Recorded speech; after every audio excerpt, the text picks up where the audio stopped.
Bonjour et bienvenue dans cette nouvelle vidéo technique Zenica. Qu'est-ce qui t'arrive?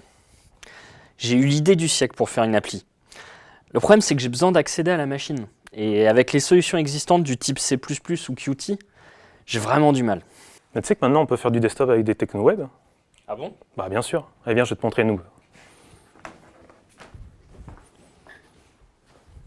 Déjà, pourquoi tu veux faire du desktop? Alors je trouve vraiment qu'on est plus à l'aise sur une application desktop. C'est pratique les raccourcis clavier, ça apporte aussi une visibilité sur le poste, sans parler de pouvoir monétiser son application. Et les techno web, le HTML, le CSS, le JavaScript, tu connais toi? Je passe ma vie dessus. La communauté est juste énorme, sans parler que c'est vraiment beaucoup plus simple à coder. Eh bien je connais pile le bon projet pour toi, Electron.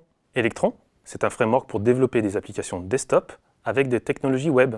Ça a été initié par GitHub et open source depuis juillet 2014 et ça a été créé pour les besoins de l'éditeur Atom.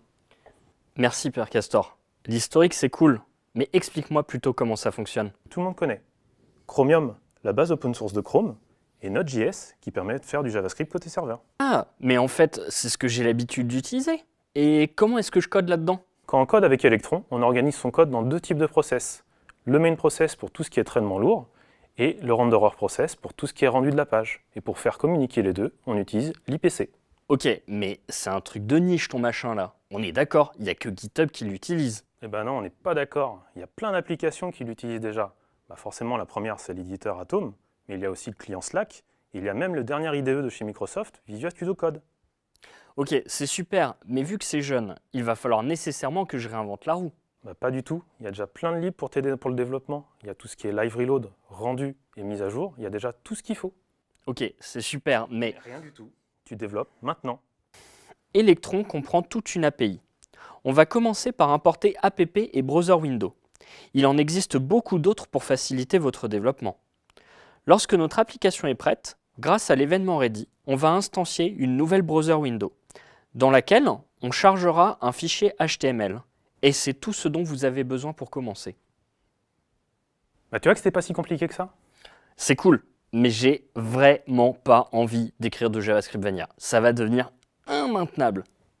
Pas de souci. Tu peux utiliser le framework que tu veux, que ce soit Node ou Front. Electron ne t'impose rien. Et je fais comment pour distribuer mon application? Tu as déjà des packagers out of the box pour tous les OS et tu as même la possibilité de packager pour les stores. Pour le testing, j'ai vu qu'on pouvait utiliser son environnement préféré, comme Mocha ou Chai.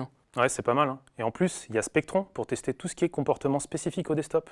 Et c'est agréable de retrouver les DevTools Chrome pour débugger. Je vais pouvoir devenir riche avec mon idée du siècle. Merci Electron. Vous trouverez dans la description de la vidéo des pointeurs pour bien débuter avec Electron. A bientôt pour une prochaine vidéo Zenica.